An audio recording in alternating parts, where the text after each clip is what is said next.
કાલની રાત દ્વારકામાં રોકાયા હતા ને આજે હવા નીકળવાનું છે સોમનાથ.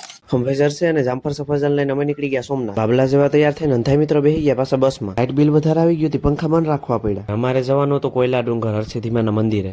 હર્ષદ પહોંચી ગયા અને છેક સુધી બસ જાય એમ નથી એટલે રિક્ષા કરાવી લીધી. મારા પર્સનલ પગ અને ભાઈબંધોને લઈને ડુંગર ચડવાનું કરી દીધું ચાલુ. ડુંગર ચડતા હતા ને એક ભાઈબંધ સણાની દર ખાતો પકડાઈ ગયો.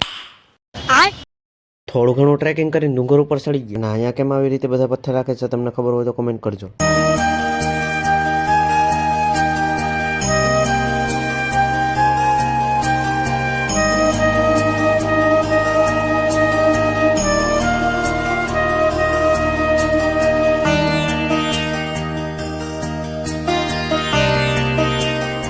નીચે હરસિદ્ધિમાનું નવું મંદિર છે પણ ત્યાં દર્શન નહીં કરાવી શકું કેમ કે ત્યાં મોબાઈલ અલાઉડ નતો. માતાજીના દર્શન કરીને પેટનો ખાડો પૂરવા બેસી ગયા અમે એક હોટલમાં.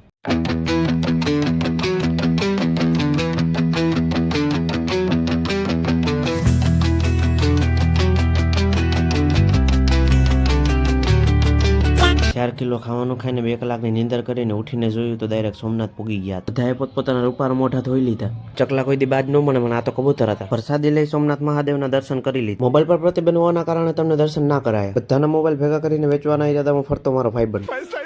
વર્ષોથી આ ઘોડો આમને આમ છે, આનો પગ નહીં દુખતો હોય. કોણ હે લોક? મારા ભાઈબંધનું ફ્યુચર જે ડ્રાઈવરને વ્લોગમાં લઈને હવે આ જોવો તમે.